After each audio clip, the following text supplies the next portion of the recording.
এই ধরেন মন্ত্রণালয়কে সচিবকে বলেন, অতিরিক্ত সচিব 3 জন আছে, 3 জনকে, তারপরে আরো যারা আছেন তাদের সাথে প্রতিনিয়ত, কারণ আমাদের আটাবের কাজ উদ্ধার করতে হলে আমাদের মন্ত্রণালয়ের সাথে খুবই সুসম্পর্ক মেনটেন করে, রিলেশনশিপ ডেভেলপ করে আমাদের কাজ আদায় করে নিতে হবে।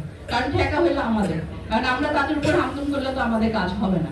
তো যাই হোক, এই টিকিট প্রাইস কন্ট্রোল নিয়ে আমরা একাধিকবার মিটিং করার পরে তারপর মন্ত্রণালয় থেকে বিমানের ভাড়া যাতে সহনীয় পর্যায়ে থাকে সেটা নিয়ে একটা ইনস্ট্রাকশন সিভিল এভিয়েশন অথরিটি এবং সকল এয়ারলাইন্সকে দেয়। তো এটা মন্ত্রণালয় থেকে আমাদেরকে বলছে শুধুমাত্র আপনাদের দুইজনের জন্য আমরা এটা দিতে বাধ্য হলাম, যেটা আমাদের বিমান পরিবহন ও পর্যটন মন্ত্রণালয় কোনো দিনও দেয় নাই। তো এটা আমি মনে করি আমাদের কমিটির একটা ভালো অ্যাচিভমেন্ট। আটাবের সদস্যপদ বাধ্যতামূলক, এটা তো প্রেসিডেন্ট সাহেব আমাদের আপনার বক্তব্য বললেনই। বাল্ক টিকেটিংটা নিয়ে কাজ হচ্ছে, সেটা আপনারা আমাদের জন্য দোয়া করবেন যাতে আমরা এসব কাজ করতে পারি। এছাড়াও আমরা অনেক সময় দেখা যায় যে আমাদের এখতিয়ারের বাইরে, আমাদের দেখার দায়িত্ব না, তারপরেও এটা নিয়ে আমরা কাজ করি। যেমন বেসামরিক বিমান পরিবহন ও চলাচল আইন, ক্যাবের আইন আছে যে কোনো এয়ারলাইন্স বাংলাদেশে পরিচালনা করতে হলে মাস্ট ক্যাবের চেয়ারম্যানের ফেয়ার অ্যাপ্রুভাল নিতে হয়। কিন্তু বাংলাদেশ তো একটা যা ইচ্ছা তাই দেশ, মগের মূল্য, যার মন চায় সে সেটাই করতে পারে। হ্যাঁ, জোর জবরদস্তি কোনো এয়ারলাইন্সই এই ফেয়ার অ্যাপ্রুভাল মানে জাস্ট এমনি লেখায় নাই, কিন্তু যখন ফেয়ার চেঞ্জ করে বা আপডেট করে কোনো ধরনের কোনো অ্যাপ্রুভাল নেয় না।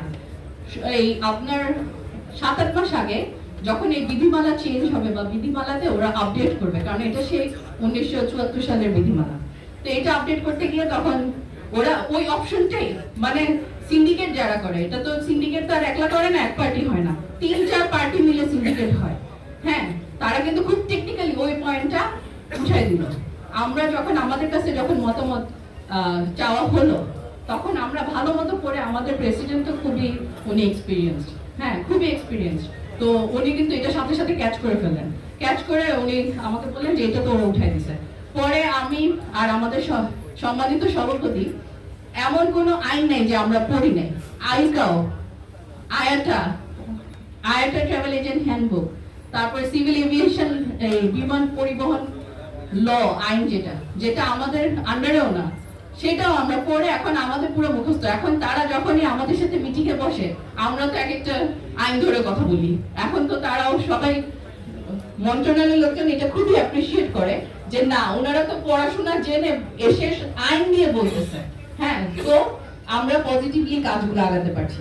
তো সেটা আমরা অবজেকশন দিয়েছি যে এই জিনিস যদি অপশন এই আইন থেকে উঠে দেওয়া হয়, বিধিমালা থেকে উঠে দেওয়া হয় যে ফেয়ার অ্যাপ্রুভাল লাগবে না কোনো এয়ারলাইন্সের, তাহলে এটা বাংলাদেশের জনগণ সবচেয়ে বেশি ক্ষতিগ্রস্ত হবে।